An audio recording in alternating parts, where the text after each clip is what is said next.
अस्सलाम वालेकुम। अब मैं आपको प्रेजेंट इंडेफिनिट के बाद प्रेजेंट कंटीन्यूअस से मुराद क्या है? कोई ऐसा काम जो ज़माने हाल में मुसलसल कंटिन्यू जारी है। Any work, present continuous tense means any work which is being continued in present, जो कि हाल में मुतवातिर जारी हो। और उर्दू जुमले में बहुत मज़े की पहचान ये है कि जुमले के आखिर में, आपको बता चुका हूँ पहले कि जो वर्ब है उर्दू में वो आखिर में, उसमें रहा है, रहा हूँ, रही है, रहे हो इस्तेमाल होता है। ये उर्दू जुमले में प्रेजेंट कंटीन्यूअस टेंस की पहचान है। अब अंग्रेज़ी में जब कभी भी प्रेजेंट कंटीन्यूअस टेंस लिखा जाएगा मेरे बच्चों, तो उसके लिए कुछ वर्ब्स हैं जिन्हें हम हेल्पिंग वर्ब का नाम देते हैं। और प्रेजेंट कंटीन्यूअस के लिए 3 हेल्पिंग वर्ब इस्तेमाल किया जाता है। ओके, सबसे पहले हूँ। अगर हूँ लिखा हो तो अगर सामने होते तो मैं सवाल करता, बेटे हूँ को अंग्रेज़ी में क्या कहते हैं?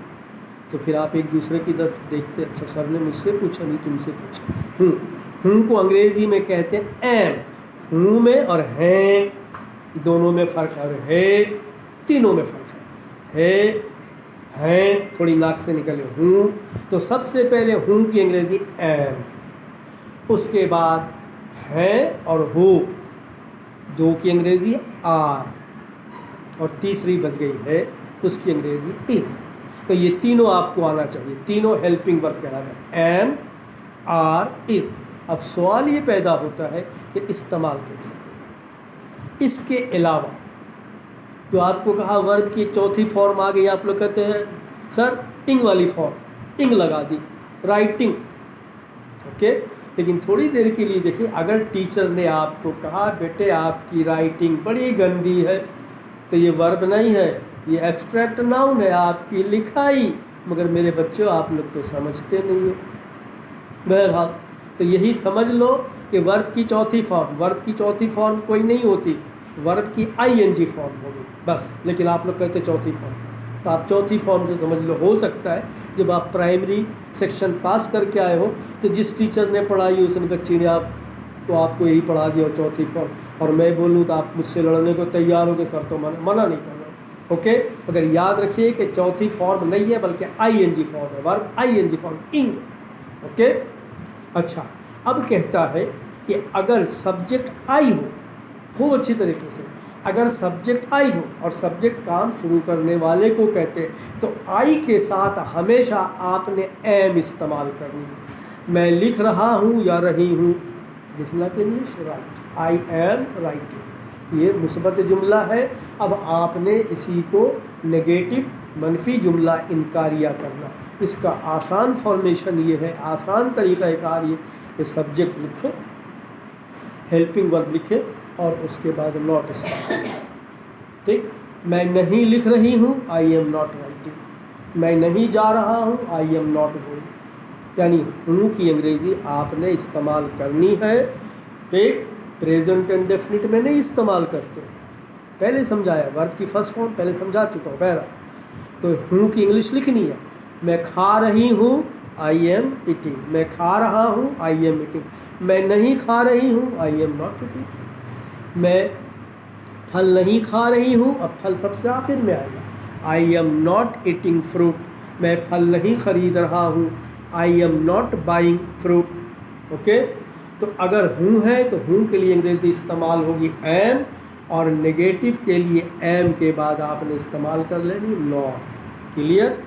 यानी कोई जुमला लिखा गया प्रेजेंट कंटीन्यूअस की पहचान ये है कि जुमले में एम, आर, इज़ और वर्ब की आईएनजी फॉर्म होती है और उसके बाद ऑब्जेक्ट होता है। तो आपने नेगेटिव में फॉर्मेशन के लिए सब्जेक्ट के बाद जो हेल्पिंग वर्ब है एम है तो नॉट इस्तेमाल करें। एम का इस्तेमाल सिर्फ आई के साथ। अब आपको बताएंगे कि हेल्पिंग वर्ब आर, हो और है। आर के दो माने, A R E R, R के माने हो, आर के माने हैं। लड़के खेल रहे हैं, तुम खेल रहे हो।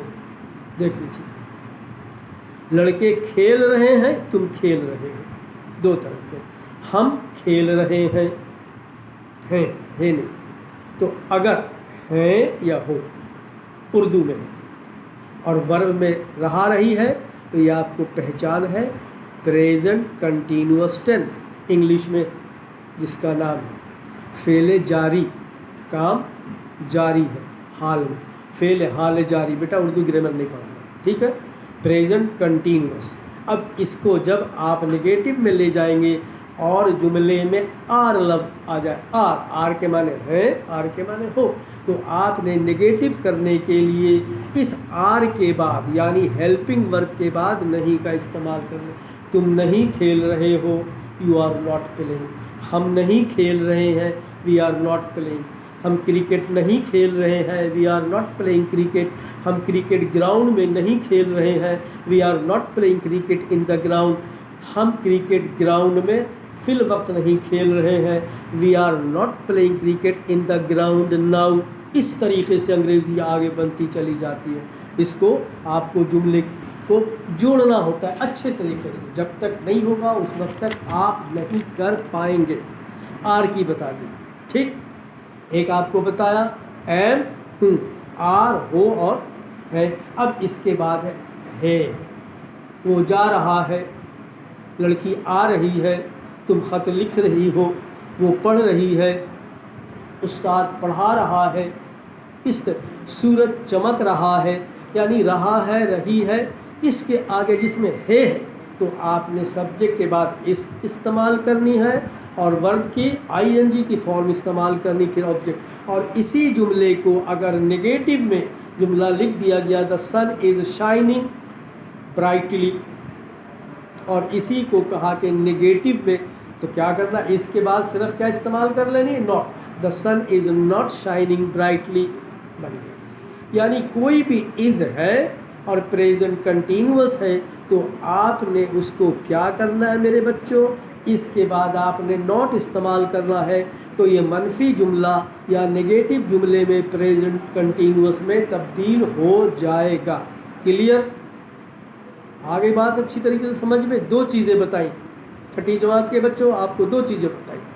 प्रेजेंट इंडेफिनिट सिंपल टेंस, उसकी नेगेटिव जुमले को कैसे फॉर्म होता है। अगर उर्दू में लिख कर के आ गया मैं रोटी नहीं खाता हूँ, आप परेशान होने की ज़रूरत नहीं है। आई के साथ वी, ये प्रेजेंट इंडेफिनिट है, आई के साथ, वी के साथ, यू के साथ, दे के साथ आपने क्या इस्तेमाल करना, डू नॉट। और अगर वर्ब में एस है तो डज नॉट, ये प्रेजेंट की बताई। अब अभी आपको लेक्चर दी है कंटिन्यूअस पे। कंटिन्यूअस पे आपको बताया हूँ, है, हो, है। एम के साथ आपने नॉट इस्तेमाल कर लेनी, बाकी जुमले को जू का जुमला तू लिख देना। चाँद चमक रहा है, मून इज शाइनिंग, चाँद नहीं चमक रहा है, मून इज नॉट शाइनिंग। ठीक, इस तरीके से। तो आपको आज मेरे बच्चों दो बताए, एक प्रेजेंट इंडेफिनिट फॉर्मेशन नेगेटिव और प्रेजेंट कंटिन्यूअस फॉर्मेशन नेगेटिव की फॉर्मेशन में कैसे तब्दील करते हैं। अगर आपको, या आपको तमाम तरीक़ाकार बताया। अगर आपको एग्ज़ाम में आ गया एक जुमला लिख करके she is ringing the bell, change into negative form. अब आप परेशान, नो, आपको बता दिया क्या बनेगा, she is not ringing the bell. Exam में ऐसे आएंगे, एक जुमला लिखा होगा और कहेगा चेंज इनटू नेगेटिव, या लिखा होगा she likes coffee, change into negative. अब वर्ब में एस है, she does not like coffee.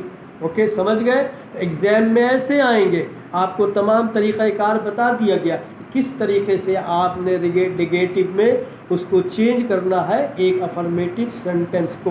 That's all from here.